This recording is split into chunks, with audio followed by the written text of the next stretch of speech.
तक हमने देखा कि माहितो यूजी की आंखों के सामने नानामी को मार देता है। साथ ही माहितो ने अपना एक क्लोन भी बनाया था जो कि ऊपर नोबारा से लड़ रहा था। वैसे तो नानामी ने नोबारा और अकारी को बैरियर के बाहर छोड़ दिया था और उन्हें लेने के लिए वहां एम्बुलेंस भी आ गई थी, लेकिन नोबारा उनके साथ जाने से मना कर वापस बैरियर के अंदर जाने लगती है। अकारी उसे रोकने की पूरी कोशिश करती है, लेकिन नोबारा कहती है कि बाकी सब अंदर लड़ रहे हैं तो वो मैदान छोड़कर नहीं भाग सकती। इतना कहकर नोबारा वापस बैरियर के अंदर आ जाती है जहां उसे माहितो का वो क्लोन मिलता है। इधर माहितो 3 इंसानों को मारकर उनसे यूजी पर अटैक करता है और सोचता है कि उसे डैगन से थोड़े ज्यादा इंसान छोड़ने को कहना चाहिए था। खैर, यूजी एक आदमी से पूछता है कि क्या वो ठीक है, लेकिन उसका सिर फूल कर फट जाता है। अब माहितो तेजी से यूजी के पीछे आता है उस पर अटैक करने के लिए। उसने अपने हाथ को नुकीला बना लिया था ताकि यूजी एक बार में मारा जाए। इधर नोबारा की लड़ाई माहितो के क्लोन से हो रही थी। वो बार बार उस पर अपनी कीलें मार रही थी, लेकिन माहितो पर ज्यादा असर नहीं होता। नोबारा इस बात का भी पूरा ख्याल रखती है कि माहितो उसे छू ना सके,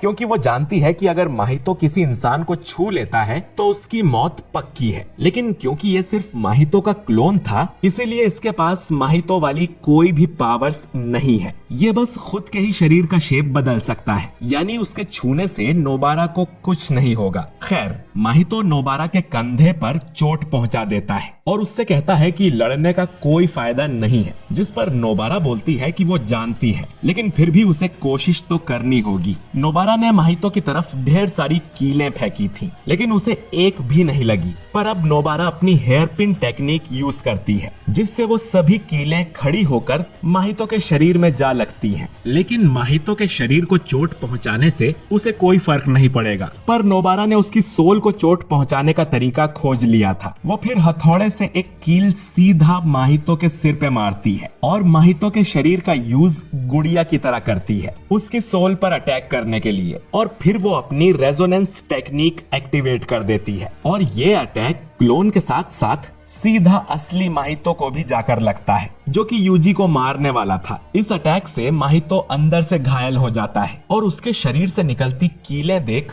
यूजी भी पहचान लेता है कि ये काम नोबारा ने ही किया होगा। इधर माहितो का क्लोन ये देख हैरान था कि उसका नेचुरल एनिमी सिर्फ यूजी नहीं है, बल्कि ये लड़की भी उसकी सोल को नुकसान पहुंचा सकती है। खैर, अब नोबारा को पता चल जाता है कि उसकी कर्स एनर्जी कहीं और भी एक्टिवेट हुई है और उसे माहितो की कर्स एनर्जी इतनी स्ट्रॉन्ग भी नहीं लगी जितनी एक स्पेशल ग्रेड कर्स की होती है। और अटैक के समय माहितो नोबारा को छू भी सकता था, पर उसने ऐसा नहीं किया। इन सब से नोबारा समझ जाती है कि ये सिर्फ माहितो का एक क्लोन है और इसे कोई कर्स टेक्निक्स भी यूज करनी नहीं आती। क्लोन अपने सिर से कील निकालते हुए बोलता है कि तुम बिल्कुल सही हो। इधर यूजी मौके का फायदा उठाकर माहितो की जम के धुलाई करने लगता है, जिससे माहितो की हालत और भी ज्यादा खराब हो जाती है और वो ठीक से हिल भी नहीं पा रहा था। यूजी उस पर मुक्के और लातों की बारिश कर देता है और नोबारा को शुक्रिया भी कहता है। अभी तक वो किसी को भी नहीं बचा पाया है, लेकिन नोबारा की मदद देख उसे हिम्मत मिली है कि वो अकेला नहीं है और वो इसी वक्त माहितो को खत्म कर देगा। इधर नोबारा फिर से वही अटैक करने को तैयार हो जाती है और माहितो को लड़ने के लिए ललकारती है, लेकिन माहितो का क्लोन दुम दबा के यहाँ से भागने लगता है। नोबारा भी उसका पीछा करने लगती है क्योंकि वो उसे खत्म किए बिना नहीं छोड़ सकती। ये क्लोन स्टेशन के अंदर ही जा रहा था। इधर यूजी ने माहितो को मार ही दिया था, लेकिन वो खुद के छोटे छोटे टुकड़े कर लेता है जो कि इधर उधर भागने लगते हैं। यूजी को समझ नहीं आता कि इनमें से असली वाला कौन सा है। उसे एक क्लोन में सबसे ज्यादा कर्स एनर्जी दिखती है तो वो उसी पर अटैक करता है, लेकिन ये माहितो की चाल थी और वो वापस अपने शरीर को जोड़कर यहाँ से भागने लगता है। सामने से माहितो का क्लोन भी भागते हुए आता है और अब जाके यूजी को पता चलता है कि माहितो ने अपना एक क्लोन भी बनाया था। यूजी को लगता है कि ये आपस में जुड़ने वाले हैं ताकि माहितो खुद को हील कर सके, लेकिन वो ऐसा नहीं करते और अब असली वाला माहितो नोबारा की तरफ जा रहा था। ये देख यूजी तुरंत चिल्लाकर नोबारा को यहाँ से भागने को बोलता है, लेकिन तब तक काफी देर हो गई थी। असली माहितो नोबारा के चेहरे को छू लेता है। यूजी माहितो के क्लोन को एक ही मुक्के में मार देता है और भागते हुए नोबारा के पास आता है माहितो ये देखने रुकता है कि एक बार छूने से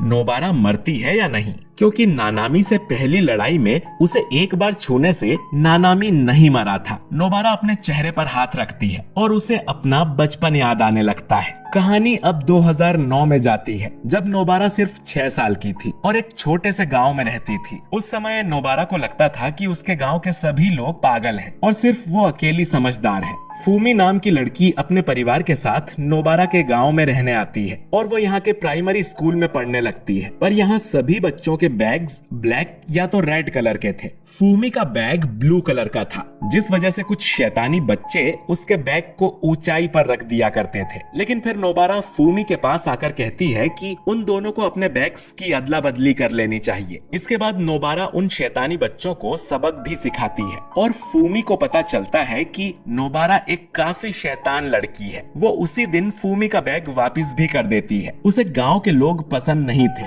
इसीलिए वो अक्सर ही फूमी के घर आ जाया करती थी और उसके फादर के साथ वीडियो गेम्स खेलती थी। ऐसे ही दोनों में दोस्ती हो गई। कुछ सालों बाद नोबारा फूमी से कहती है कि उसे एक सीक्रेट बेस मिला है और अब से वो वहीं पे रहेगी। लेकिन फूमी देखती है कि नोबारा जिस सीक्रेट बेस की बात कर रही थी वो किसी का घर है। ये घर साओरी नाम की लड़की का था, जो कि हाल ही में इस विलेज में शिफ्ट हुई थी। साओरी हमेशा घर पे ही रहती थी और इन दोनों का वो हमेशा स्वागत करती थी। साओरी से मिलने के बाद नोबारा बदलने लगी। उसने चिल्लाना बंद कर दिया और वो एक समझदार लड़की की तरह पेश आने लगी। लेकिन गांव के लोगों को साओरी पसंद नहीं थी। वो उसके घर के सामने कचरा फेंक दिया करते थे और उसे काफी परेशान करते थे, जिससे तंग आकर साओरी विलेज छोड़कर वापस टोक्यो चली गई, जिस वजह से नोबारा बहुत जोरों से रोई थी और सुमी ने पहली बार नोबारा को रोते देखा था। कुछ सालों बाद जब नोबारा बड़ी हुई तो वो भी पढ़ाई के लिए टोक्यो जाने लगी। वो वापस कभी इस गांव में लौटकर नहीं आना चाहती थी।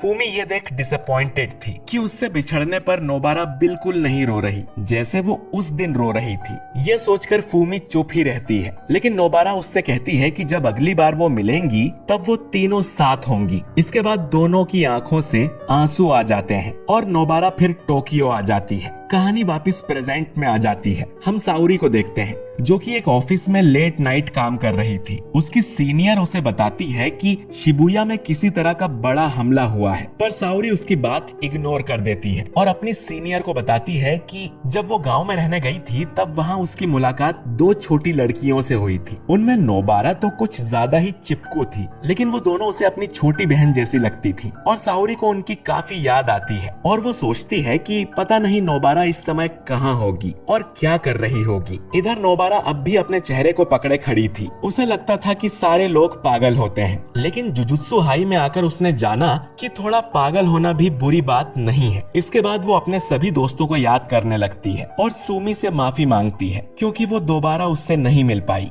नोबारा अब यूजी की तरफ देखती है, जो कि बुरी तरह से डरा हुआ था। नोबारा यूजी को बताती है कि सबसे यही कहे कि उसने काफी अच्छी जिंदगी जी है। इसके बाद नोबारा का चेहरा फूल कर फट जाता है और उसकी एक आंख भी बाहर निकल के गिर जाती है। यूजी बस अपने सामने पड़े नोबारा के शरीर को देखता रह जाता है। यूजी नोबारा को आवाज लगाता है, लेकिन उसे कोई जवाब नहीं मिलता और ये एपिसोड यहीं पर खत्म हो जाता है। तो दोस्तों, आज के एपिसोड में एनिमेशन तो काफी अच्छा था, बाकी शायद हमने नोबारा को भी खो दिया है। अब यूजी क्या करेगा, जानने के लिए अगला एपिसोड बिल्कुल भी मिस मत करिएगा। और ये एपिसोड कैसा लगा कमेंट करके जरूर बताइएगा, और वीडियो अच्छा लगा हो तो इसे लाइक और शेयर भी कीजिए। और अगर आप हमारे चैनल वाइपर एनिमे एक्सप्लेन्ड पर नए हैं तो चैनल को सब्सक्राइब करके बेल आइकन जरूर दबाइए, ताकि आपसे हमारा कोई भी वीडियो मिस ना हो। मिलता हूँ मैं आपसे अगले वीडियो में। शुक्रिया।